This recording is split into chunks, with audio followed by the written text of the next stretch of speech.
하나님의 말씀 다니엘서 6장 1절에서 10절까지 말씀 같이 봅니다. 다리오가 자기의 뜻대로 고관 120명을 세워 전국을 통치하게 하고 또 그들 위에 총리 셋을 두었으니 다니엘이 그 중에 하나이라. 이는 고관들로 총리에게 자기의 직무를 보고하게 하여 왕에게 손해가 없게 하려 함이었더라. 다니엘은 마음이 민첩하여 총리들과 고관들 위에 뛰어나므로 왕이 그를 세워 전국을 다스리게 하고자 한지라. 이에 총리들과 고관들이 국사에 대하여 다니엘을 고발할 근거를 찾고자 하였으나 아무 근거, 아무 허물도 찾지 못하였으니 이는 그가 충성되어 아무 그릇됨도 없고 아무 허물도 없음이더라. 그들이 이르되 이 다니엘은 그 하나님의 율법에서 근거를 찾지 못하면 그를 고발할 수 없으리라 하고, 이에 총리들과 고관들이 모여 왕에게 나아가서 그에게 말하되 다리오 왕이여 만수무강하옵소서. 나라의 모든 총리와 지사와 총독과 법관과 관원이 의논하고 왕에게 한 법률을 세우며 한 금령을 정하실 것을 구하나이다. 왕이여 그것은 곧 이제부터 30일 동안에 누구든지 왕 외에 어떤 신이든지 사람에게 무엇을 구하면 사자굴에 던져 넣기로 한 것이니이다. 그런즉 왕이여 원하건대 금령을 세우시고 그 조서에 왕의 도장을 찍어 메대와 바사에 고치지 아니하는 규례를 따라 그것을 다시 고치지 못하게 하옵소서 하며, 이에 다리오 왕이 조서에 왕의 도장을 찍어 금령을 내니라. 다니엘이 이 조서에 왕의 도장이 찍힌 것을 알고도 자기 집에 돌아가서는 윗방에 올라가 예루살렘으로 향한 창문을 열고 전에 하던 대로 하루 3번씩 무릎을 꿇고 기도하며 그의 하나님께 감사하였더라. 아멘. 좋은 아침입니다. 우리는 어제 새벽에 바벨론 마지막 왕인 벨사살에게 내려진 심판에 대해 살펴보았습니다. 메네 메네 데겔 우바르신, 세어보았다 세어보았다, 무게를 달아보았다, 그리고 나누다. 나라든 개인이든 누구나 할 것 없이 하나님의 심판대 앞에서 견딜 자가 어디 있겠습니까? 다 무너지고 흔적도 없이 사라져버리지요. 그런데 영원히 무너지지 않는 나라가 있다고 하네요. 바로 뜨인 돌의 나라, 그리스도의 나라이지요. 곧 그리스도 안에 있는 교회 공동체, 바로 저와 여러분입니다. 자, 오늘은 이제 바벨론은 망하고 새로운 제국의 이야기가 소개되고 있습니다. 1절과 2절 같이 봅니다. 다리오가 자기의 뜻대로 고관 120명을 세워 전국을 통치하게 하고 또 그들 위에 총리 셋을 두었으니 다니엘이 그 중에 하나이라.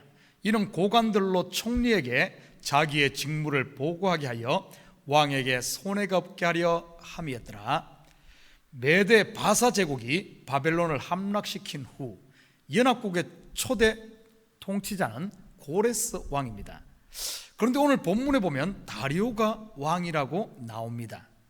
사실 이 다리오는 메대 역사에 보면 각사레스 2세로 나옵니다. 그는 메대 제국의 마지막 왕입니다. 그에게는 외동딸이 있었는데 그녀를 바사국의 고레스에게 시집 보내고 메대국까지 나중에 물려주었지요. 따라서 메대 사람 다리오는 바로 각사레스 2세로서 고레스 왕의 장인이었습니다. 고레스는 메대 바사 연합군을 이끌고 바벨론을 정복합니다. 이때 그의 장인 다리오는 62세입니다. 고레스는 사위로서 연세가 많은 장인에게 바벨론 지역을 다스릴 수 있게 배려했던 것입니다. 이곳에서 다리오는 2년을 통치하다가 죽음을 맞게 되지요. 오늘 본문의 이야기는 다리오 왕의 통치 2년 그 사이에 일어났던 일입니다.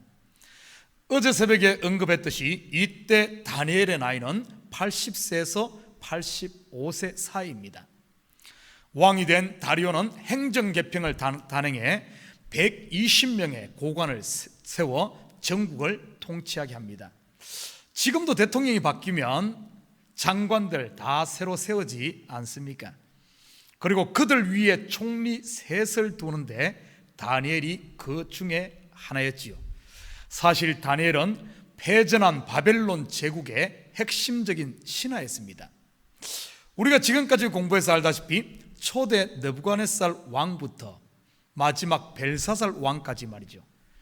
그런데 새로 세워진 메데 바사 제국에서 다시 총리로 부름받습니다. 그것도 80이 넘은 나이에 말이죠. 왕이 바뀌고 제국이 무너져도 무너지지 않는 나라를 다니엘을 통해 보여주지요. 찬송가에도 그런 가사가 있지 않습니까? 세상 지나고 변할지라도 영원하신 주 예수 찬양합시다. 사랑하는 성도 여러분, 여러분이 지금 그 나라라는 사실을 잊지 마시기 바랍니다. 베드로후서 3장 12절에서 13절 같이 봅니다. 하나님의 날이 임하기를 바라보고 간절히 사모하라. 그날에 하늘이 불에 타서 풀어지고 물질이 뜨거운 불에 녹아지려니와 우리는 그의 약속대로 의가 있는 곳인 새 하늘과 새 땅을 바라보도다. 우리의 육신도 새하여지고 세상의 모든 것 다 사라집니다. 그러나 예수 안에 있는 성도는 오히려 날로 날로 더 새로워지는 줄 믿습니다. 3절 우리 같이 봅니다. 다니엘은 마음이 민첩하여 총리들과 고관들 위에 뛰어나므로 왕이 그를 세워 전국을 다스리게 하고자 한지라. 좀 신기하지 않습니까? 다리오 왕이 메데 바사에 내노라는 개국 공신들을 제쳐두고 적국의 사람이었던 다니엘을 총리 위에 총리로 세우려고 합니다. 그것도 80이 넘은 사람을요. 그렇다면 다니엘의 탁월함이 어떠했길래 이런 일이 가능했을까요? 우리는 지금까지 다니엘서를 쭉 공부해왔기에 조금은 감이 잡힐 것입니다. 1장에서 다니엘은 왕 앞에서 지혜와 총명이 온 나라와 박수와 술객보다 10배가 나았지요. 2장에서는 갈대의 지혜자들이 풀지 못한 왕의 꿈과 그 꿈을 해석했지요. 4장에서도 느부갓네살 왕의 꿈을 해석하고 5장에서는 벽에 쓰인 하나님의 심판의 글을 벨사살 왕에게 풀어주며 벨사살에게 심판을 선포하지요. 그의 지혜의 탁월함은 그 누구와도 비교할 수가 없습니다. 우리는 이런 이야기를 천재나 아니면 역사의 길이 남을 인물이니 영웅으로 이해해서는 안 됩니다. 마태복음 5장 20절입니다. 내가 너희에게 이르노니 너희 의가 서기관과 바리새인보다 더 낫지 못하면 결코 천국에 들어가지 못하리라. 율법을 해석하고 가르치는 선생인 서기관, 율법을 온전히 지켰다고 자부하는 바리새인, 사실 이들보다 더 어떻게 의롭게 살아라고 예수님이 이 말씀을 하시는 걸까요? 쉽게 말해 이들은 율법의 의로 말한다면 100점 만점에 100점이지요 100점이 맥시멈인데 그들보다 더 나아야 한다고 하네요. 무슨 뜻일까요? 율법의 의로는 안 된다는 말이지요. 100점 맞아도 안 된다는 말입니다. 그러면 어떻게 해야 할까요? 율법의 의가 아닌 위로부터 난 의, 바로 그리스도의 의만이 하나님 나라에 들어갈 수 있다는 말입니다. 그래서 천국은 내 힘으로 들어가는 게 아닌 하나님의 은혜로 가는 것이지요. 그렇다면 다니엘의 탁월함은 무엇을 말하는 것일까요? 바로 그는 하늘의 지혜를 가진 사람임을 말합니다. 세상의 영이 아닌 하나님의 영, 성령의 사람이라는 뜻이지요. 그리고 땅의 의가 아닌 하나님의 의를 덧입은 사람이고요. 그래서 다니엘과 같은 포로 시대의 사람들을 남은 자라고 하지요. 모든 것을 불로 사르면 마지막에 남는 것이 무엇일까요? 죄만 남습니까? 죄를 바람에 날려보내고 나면요, 고린도전서 3장 11절에서 15절입니다. 이 닦아둔 것 외에 능히 다른 틀을 닦아둘 자가 없으니 이 터는 곧 예수 그리스도라. 만일 누구든지 금이나 은이나 보석이나 나무나 풀이나 집이나 이 터 위에 세우면 각 사람의 공적이 나타날 터인데 그 날이 공적을 밝히니 이는 불로 나타내고 그 불이 각 사람의 공적이 어떠한 것을 시험할 것입니다. 만일 누구든지 그 위에 세운 공적이 그대로 있으면 상을 받고 누구든지 그 공적이 불타면 해를 받으리니 그러나 자신은 구원을 받되 불 가운데서 받은 것 같으리라. 바벨론 포로라는 도가니에서 남은 것이 뭘까요? 금, 은, 보석, 바로 믿음이지요. 나라는 것은 다 타버리고 믿음의 주인만 남지요. 그 주인이 누구입니까? 바로 예수 그리스도. 마지막 남은 것은 아들만 남는 것이지요. 결국 남은 자는 예수 그리스도를 말하고 또한 예수와 연합된 신부를 말합니다. 다니엘의 이야기는 한 시대를 살다 간 영웅을 이야기하는 게 아닙니다. 옛날에 이런 영웅이 있었으니 너희들도 이 영웅처럼 살면 성공할 거야, 이렇게 가면 안 된다는 말입니다. 다니엘은 예수 그리스도의 모형이지요. 차원이 다른 마음과 영을 가졌던 다니엘은 차원이 다른 하늘에서 오신 예수 그리스도를 말하지요. 하나님의 비밀을 해석한 다니엘은 하나님과 함께 하셨던, 그래서 아버지의 마음과 뜻을 하셨던 예수 그리스도시고요. 예수님께서 하늘의 복음을 전하자 점점 많은 사람이 따르게 되죠. 그때 어떤 일이 일어납니까? 당시 종교 지도자들인 바리새인, 서기관들, 제사장들이 예수를 죽이기 위해 모의하지 않습니까? 오늘 본문의 다니엘도 똑같은 일을 겪습니다. 4절 같이 봅니다. 이에 총리들과 고관들이 국사에 대하여 다니엘을 고발할 근거를 찾고자 했으나 아무 근거, 아무 허물도 찾지 못하였으니 이는 그가 충성되이 아무 그릇됨도 없고 아무 허물도 없음이었더라. 메대 바사의 총리들과 고관들이 함께 모의하여 다니엘을 죽이려고 하지요. 그런데 다니엘은 허물을 찾을 수 없네요. 바로 흠없고 죄 없으신 예수 그리스도를 예표하고 있음을 알 수 있습니다. 그래서 이들이 다니엘을 어떻게 죽이려고 합니까? 5절입니다.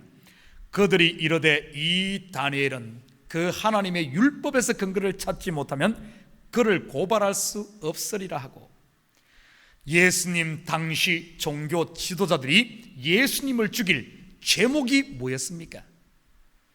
하나님의 율법을 근거 삼고 고소하지 않습니까? 안식일을 범하고 자신을 하나님의 아들이라고 주장한다고 하면서 신성 모독죄를 적용했지요. 결국 메대 바사의 관리들이 같은 제목으로 다니엘을 고소하려고 하지요. 그러면서 보십시오. 이들은 왕을 이용해서 다니엘을 제거하려고 합니다.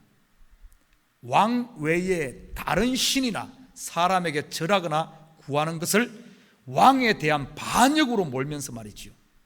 예수님도 똑같은 일을 겪습니다. 빌라도 총독의 손을 빌어 반역죄를 씌우지요. 다리오 왕은 다니엘을 신임했고 너무나 아꼈습니다. 그렇지만 여론에 밀려 결국 다니엘을 사자굴에 던질 수밖에 없게 되지요. 빌라도 총독 또한 예수님을 죽이기를 원치 않았습니다.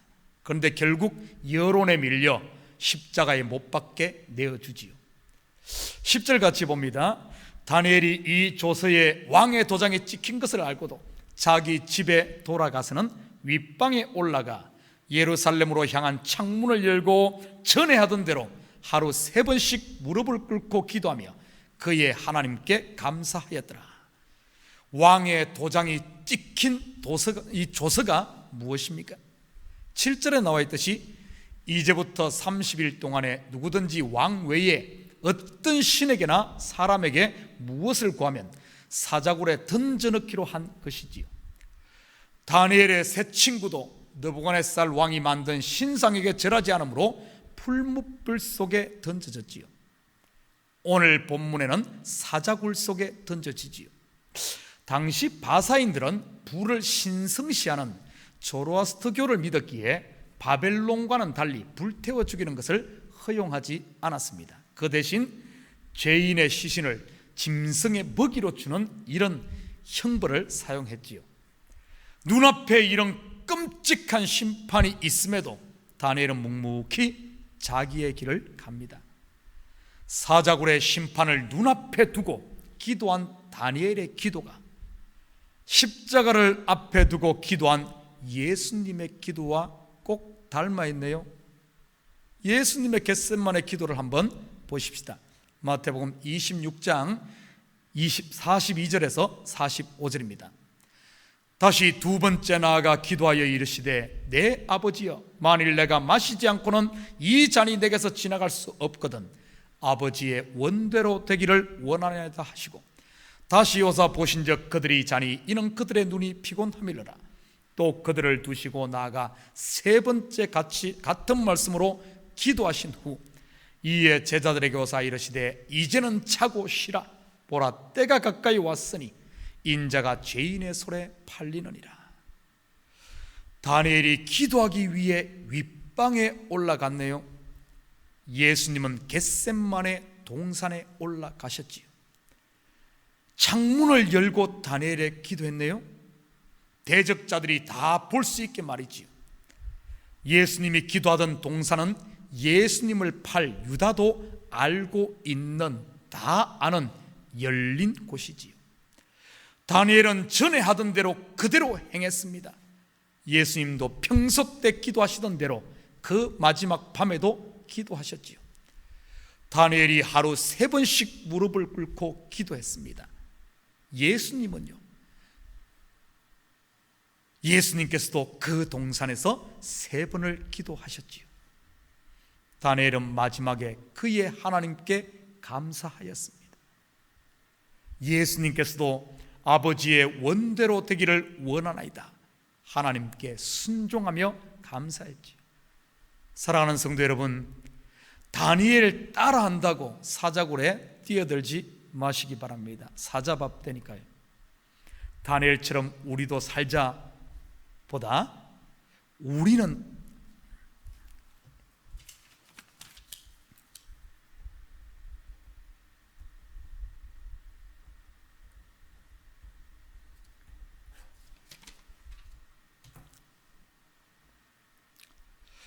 다니엘처럼 우리도 살자보다 우리는 다니엘을 통해 예수님이 어떤 분인가를 알아야 합니다. 허물이 없는 다니엘이 사자굴에 던져졌지요. 완전하고 흠이 없으신 그분이 십자가에 달리셨지요.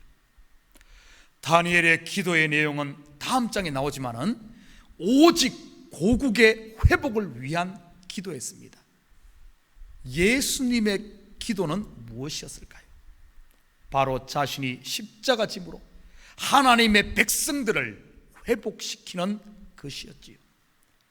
우리의 구원은 바로 다니엘 대신 예수님의 기도와 십자가의 심판을 통해 얻어진 것입니다. 신앙생활이란 바로 다니엘의 실체가 되신 예수님의 은혜를 알고 이제는 더 이상 나를 위해 사는 것이 아닌 그분을 위해 사는 것이 바로 참된 신앙의 삶이지요. 사랑하는 성도 여러분, 다니엘이 사자굴에 던져져도 다시 살아나잖아요. 예수님이 무덤에 들어가도 다시 부활했지요. 그러면 저와 여러분은요, 건강의 사자굴이, 경제의 사자굴이 여러분 앞에 있습니까? 손님은 없고 파리만 날리는 가게가 이제는 죽었구나 하는 사자굴로 보이시나요? 두려워하지 마십시오. 여러분은 죽어도 사는 그리스도인입니다. 사랑하는 성도 여러분, 오늘 하루도 믿음으로 우리의 발걸음을 옮기시고 은혜 속에 사는 하루, 감사하는 하루, 기도하는 하루, 섬기며 사는 하루가 되시기를 주님의 이름으로 축원드립니다. 기도하십시다. 사랑의 아버지 하나님, 참으로 감사를 드립니다. 맞습니다. 우리 주님께서 십자가에 던져지고 무덤에 던져지심으로 말미암아 아버지 하나님, 우리가 새 생명 가운데 거하는 이 복, 죽어도 사는 역사가 우리에게도 있음을 압니다. 하나님, 바로 내 앞에 펼쳐진 환경이 사자굴과 같고 아버지 하나님 십자가와 같을지라도 두려워하지 말게 하시고 놀라지 말게 하시고 믿음의 발걸음을 뚜벅뚜벅 옮겨감으로 말미암아 아버지 하나님 사자굴 속에서 살아나는 저희들 되게 하시고 오늘 하루도 부활을 경험하며 새 생명을 사는, 그러므로 하나님께 마음껏 영광 돌리는 하루가 되게 도와주시옵소서. 감사드리며 예수님의 이름으로 기도드립니다. 아멘.